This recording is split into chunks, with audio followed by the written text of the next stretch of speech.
E aí galera, tudo bem com vocês? Aqui quem tá falando é a Gabi, e hoje surgimos com uma iluminação um pouco diferente para conversar sobre O Morro dos Ventos Uivantes, da Emily Brontë. Então, se você já se interessou por esse título, deixa um like aí embaixo, se inscreve no canal para não perder os próximos vídeos aqui do canal, e enfim, deixo avisado aqui para vocês que eu sou uma associada da Amazon, então eu sempre deixo o link da Amazon aqui na descrição do vídeo, e sempre que eu lembro eu também deixo linkado nos comentários, então qualquer compra que você for fazer no site da Amazon, você pode usar o meu link, que não vai ficar mais caro para você, mas eu recebo uma pequena comissão. Então isso me ajudaria muito. E, enfim, vamos conversar aqui sobre esse livro que voltou a estar muito em alta porque saiu recentemente, aí nos últimos meses, uma adaptação de cinema que tem o Jacob Elordi e a Margot Robbie, e enfim, eu não assisti o filme, então não poderei conversar com vocês sobre esse filme, mas nós vamos conversar aqui sobre esse livro, tá? E, enfim, esse livro ele foi publicado em 1847 pela Emily Brontë, e na época, ela e as outras irmãs dela publicaram os livros delas sob um codinome masculino, porque, enfim, as mulheres eram muito estigmatizadas naquela época, então, para não afetar as críticas e a popularidade do livro em si, muitas autoras publicavam com o nome masculino. O nome escolhido pela Emily Brontë foi Alice Bell. Esse livro foi publicado em 1847 e a autora, infelizmente, veio a falecer no ano seguinte. Esse livro, inclusive, pelo que eu andei lendo, ela levou anos e anos escrevendo, e diferentemente do que muitas pessoas falam, esse livro não é um livro sobre romance, tá? Esse é um livro gótico sobre obsessão e o que a obsessão pode fazer na sua vida e na vida das pessoas ao seu redor. Mas enfim, aqui no início desse livro a gente vai acompanhar o Sr. Lockwood, que é um cara que tem grana e que ele alugou uma casa no interior da Inglaterra, que se chama a Granja dos Tordos, tá? Essa residência que ele alugou no campo. Eu tava deixando meu livro ali, tá, gente? Ignore. Mas, enfim, ele alugou essa casa e daí ele se muda pra lá. E o proprietário dessa casa, ele é vizinho dele. Porém, como se trata do interior, as casas vizinhas, elas não são necessariamente perto uma da outra, elas ficam algumas milhas de distâncias, então a caminhada de uma casa para outra dá algumas horas, tá? Porém, o Lockwood, ele é um cara introvertido e tal, ele foi lá pro interior no período do inverno, porque ele queria se afastar um pouco da cidade e tal, porém ele resolve ir lá e fazer uma média com o proprietário, né, da residência que ele estava alugando, então ele começa a fazer algumas visitas à casa que se chama o Morro dos Ventos Uivantes. E o proprietário é o Heathcliff. Sim, ele mesmo, o famoso Heathcliff. Aqui ele já está mais velho, obviamente, ele tem por volta de uns 40 anos, e o que o Sr. Lockwood, logo de cara, percebe é que todos naquela casa são muito estranhos, são muito taciturnos, e eles se tratam com uma rudeza e uma má educação tão grande que chega a ser chocante. Principalmente pra gente que tá ali lendo e vendo aquelas coisas pensando, meu Deus do céu, isso aqui não pode ser normal. Esse pessoal aqui é muito esquisito. E a gente não sabe a razão das coisas serem do jeito que são, não é? Mas conforme a gente lê o livro, a gente vai entendendo. Mas enfim, o Sr. Lockwood, ele acaba sendo meio destratado ali, e ele acaba ficando preso, acaba tendo que passar a noite lá, por conta de uma nevasca que dá, e ele não consegue voltar para casa dele, e aí ele vai dormir em um dos quartos que não é usado por ninguém, e no meio da noite ele vai receber ali uma pequena visita de uma apariçãozinha de uma mulher que já morreu, né? Mas enfim, na manhã seguinte, ele sai de lá apressado, porque discute com todo mundo da casa, sai no meio da neve mesmo, chega na casa dele, todo molhado, e pega um baita de um resfriado. E aí ele vai acabar ficando acamado durante alguns dias ou semanas, e para passar o tempo ele pede para a governanta, que já trabalha ali naquela casa e para aquelas famílias há muitos anos, para contar a história tanto daquela casa quanto da casa vizinha, o Morro dos Ventos Uivantes. A governante é a Ellen Dean, que é carinhosamente chamada de Nellie, e ela acompanhou todo o desenvolvimento de toda essa história, de todos os personagens aqui dessa história, porque ela era filha da empregada da família Earnshaw, que era a dona do Morro dos Ventos Uivantes, isso 30 anos antes. Enfim, e aí Por meio dela, a gente vai conhecer a história daquela família, da família Earnshaw, a história do Heathcliff e a história da família Linton, que seria a antiga proprietária da Granja dos Tordos. Então, basicamente, essa história ali começa quando o pai dessa família, Earnshaw, ele chega em casa, ele fez uma viagem, foi para a cidade, passou algumas semanas fora e quando ele volta, ele retorna com um garoto, que inclusive ele é descrito já na primeira linha que ele é escuro como o diabo. E várias vezes ao longo desse livro, essa cor de pele dele, ela é acentuada, né? Os personagens fazem muita questão de comentar sobre como ele é escuro, como ele é feio, como ele é esquisito, como ele não passa confiança, como a aparência física dele não passa confiança. E, enfim, não é surpresa dizer que ele vai sofrer muito preconceito ali ao longo da vida dele, por conta da cor de pele dele. Lembrando que Inglaterra, início do século XIX, e, para piorar, no interiorzão, né?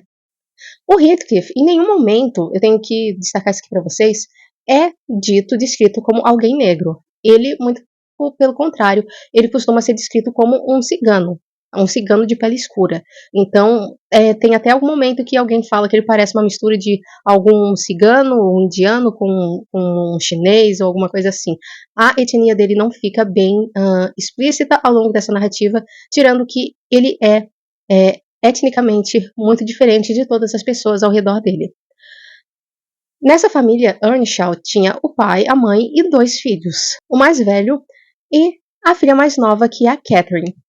O mais velho, desde o início, detesta muito o Heathcliff e vai pegar muito no pé dele, vai maltratar ele o máximo que ele pode, de fato.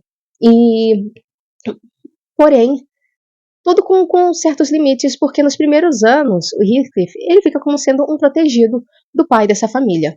A Catherine, por outro lado, tirando a estranheza inicial, acaba se aproximando muito dele e eles têm uma amizade muito grande. Eles criam uma amizade muito profunda, um laço muito profundo entre os dois e, enfim, isso vai seguir eles pelo resto da vida.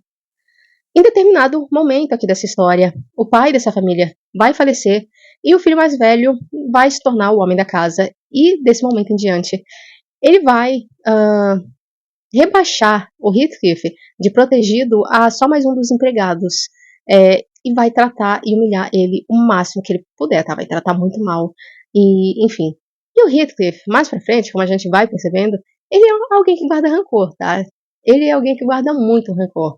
E, enfim, quando ele tiver a oportunidade, ele vai se vingar de todas as pessoas que fizeram ele se sentir mal por ele ser quem ele é. Enfim, os anos passam, eles vão crescendo, o Heathcliff vai ficando cada vez mais bruto por conta do tratamento que ele recebe dentro de casa. E a Catherine vai começar a criar uma certa amizade com esses vizinhos da Granja dos Tordos, que são uma família um pouco mais rica e com status um pouco acima deles, e enfim. Essa outra família também é composta por um irmão mais velho e por uma irmã mais jovem, e a Catherine vai meio que encantar esse garoto, esse Edgar Linton, que é o filho mais velho. E aí eu não sei quanto mais que eu posso seguir aqui dentro dessa história, que seria um spoiler para vocês, tá? Mas vou dizer para vocês que sim, a Catherine vai se casar com o Edgar Linton e que esse é um estopim para todas as coisas que vão acontecer daí pra frente, tá? E assim, se você pegar esse livro achando que é uma história de amor e, enfim, você vai encontrar aqui uma paixão avassaladora, talvez você se decepcione ou talvez você se surpreenda. Acho que decepção não é a palavra. Eu acho que surpresa é a expressão mais correta. Enfim, aqui os nossos personagens, apesar do destino meio que ter separado eles, em determinado momento, o Heathcliff, inclusive, ele vai se ausentar, ele vai se afastar durante alguns anos, mas quando ele voltar, ele vai estar bem mudado, vai estar igual um cavalheiro e com muita grana. E, enfim, isso daí não é explicado na história como que acontece, porque nenhum dos personagens fica sabendo, ele nunca conta pra eles, mas enfim. E aí ele vai voltar lá pro Morro dos Ventos Uivantes, dessa vez não como empregado, e é aí que vai começar as microvinganças dele, de uma forma que ainda esteja tudo dentro da lei, mas que dê muita satisfação para ele. e que dê muito desgosto para todos os envolvidos naquilo. Esse livro ele também é dividido, digamos assim, em duas partes. Não é que seja uma divisão, mas acho que é fácil da gente dividir assim para entender que tem essa parte da primeira geração e tem uma parte em que a segunda geração, os filhos dos personagens que a gente acompanhou até então, eles vão tomar um pouco mais a cena. Eles não vão se tornar protagonistas, mas eles vão entrar um pouco mais em cena.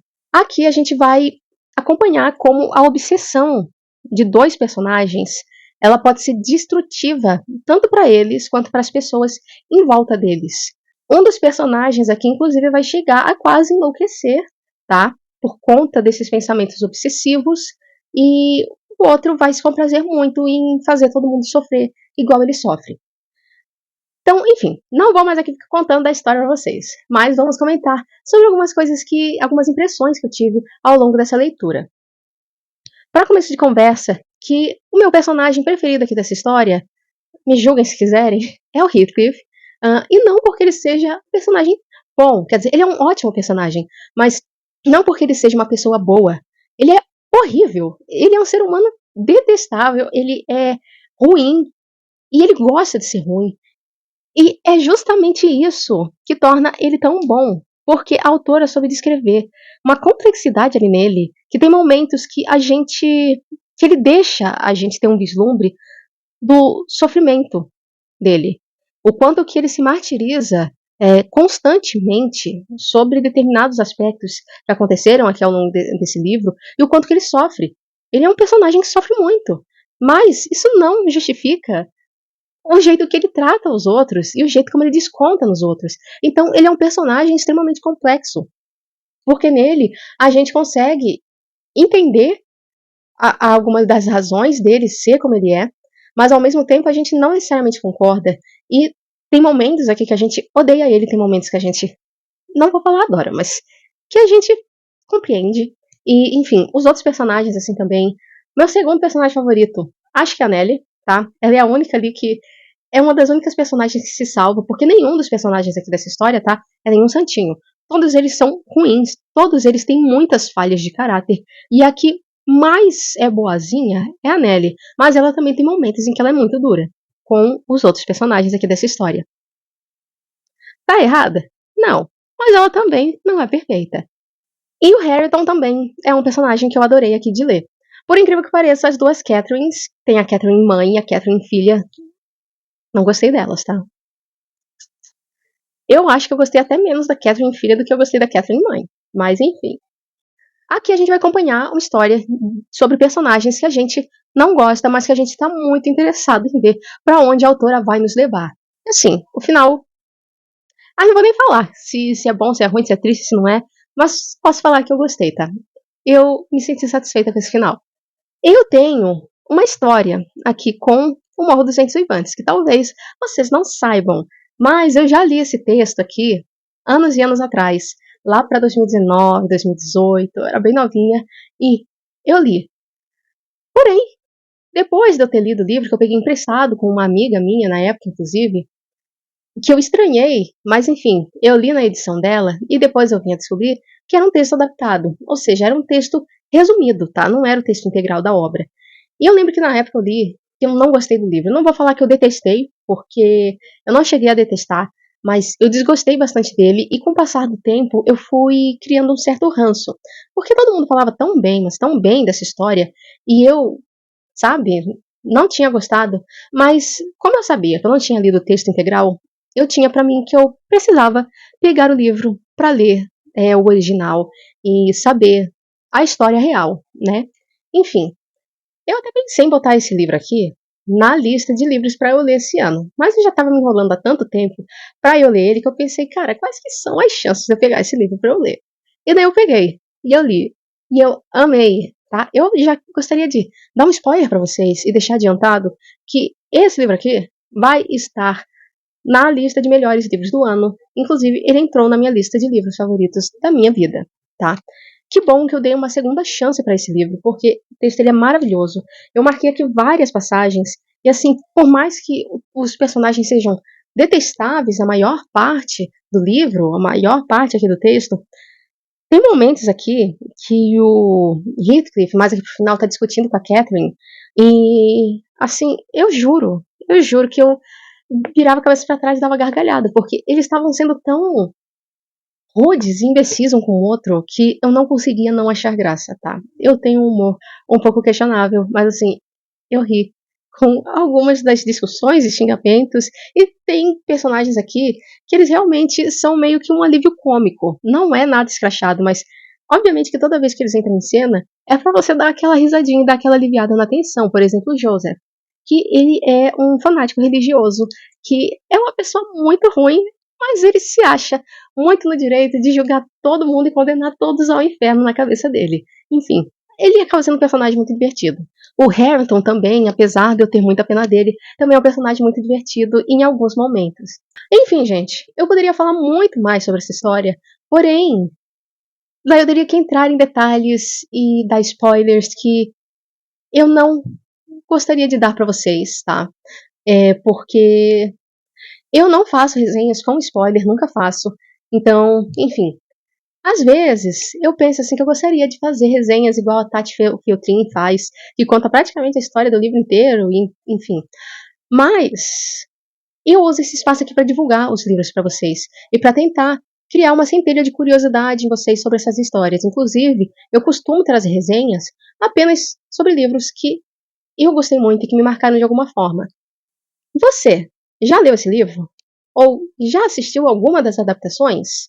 E se já fez os dois, você acha que tem alguma adaptação que seja de fato boa e condizente com o nível desse livro? Porque esse livro ele é maravilhoso, tá? Ele é maravilhoso e eu estou maravilhada de eu finalmente ter lido ele e o quanto eu gostei dessa história. Não tá escrito, vocês não conseguem perceber, não conseguem entender o quanto que eu tô gostando, tanto que eu gostei dessa história, e, enfim, e o quanto que eu senti raiva desses personagens e ódio, e ao mesmo tempo que eu gostei deles e eu gostei de acompanhar, porque a Emily Bronte, ela traz personagens que são muito humanos. Eles são ruins, eles são falhos. E, e é maravilhoso acompanhar uma história que não seja escrita só sob o ponto de vista de personagens perfeitos. Ou que sejam, ah, sei lá, o estandarte da moral, sabe? É muito bom, por exemplo, eu li Os Miseráveis esse ano, e, enfim, eu terminei de ler Os Miseráveis esse ano, e nós temos lá o Jean Valjean, e assim, ele é o estandarte da moralidade. E eu amo esse personagem. Mas eu amei o Heathcliff aqui também, tá? Apesar das ressalvas. Mas enfim, me conta aí se você já leu essa história, ou se você tem interesse de ler. Eu espero que esse vídeo tenha te trazido, nem seja uma mini curiosidade de você pegar esse livro e conferir a história por você mesmo, sabe? E tirar suas próprias conclusões. Esse é o meu intuito com todas essas minhas resenhas. Enfim, eu vou ficando por aqui. Eu espero que vocês tenham gostado desse vídeo.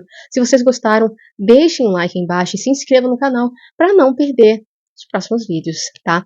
Toda segunda-feira tá saindo vídeo aqui no canal. E, enfim, é isso. Eu vou ficando por aqui e eu espero vocês na próxima semana. Tchau, tchau!